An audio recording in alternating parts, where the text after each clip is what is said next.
नमस्कार. श्री स्वामी समर्थ.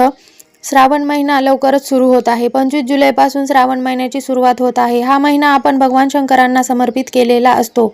म्हणूनच या महिन्यात आपल्याला भगवान शंकरांच्या सेवा, स्तोत्र, मंत्र हे म्हणायचे असतात. मग श्री शिवलीलामृत या ग्रंथाचं पारायणही आपल्याला या महिन्यात करायचं असतं. असं म्हणतात की आपलं नशीब किंवा प्रारब्ध कोणीही बदलू शकत नाही, परंतु श्री शिवलीलामृत ग्रंथाच्या वाचनानं आपण आपलं प्रारब्ध किंवा आपलं नशीब बदलू शकतो. इतकी ताकद या ग्रंथाच्या वाचनामध्ये आहे. तेव्हा आपल्याला या श्रावण महिन्यात या ग्रंथाचं पारायण नक्कीच करायचं आहे.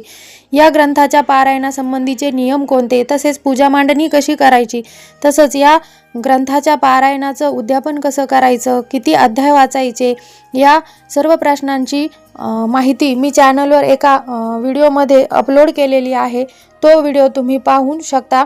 खालील स्क्रीनवरील त्रिकोणावर क्लिक करा आणि व्हिडिओ शेवटपर्यंत पहा. माहिती पूर्णपणे ऐका. माहिती आवडल्यास चॅनलला सबस्क्राईब करा. धन्यवाद. श्री स्वामी समर्थ.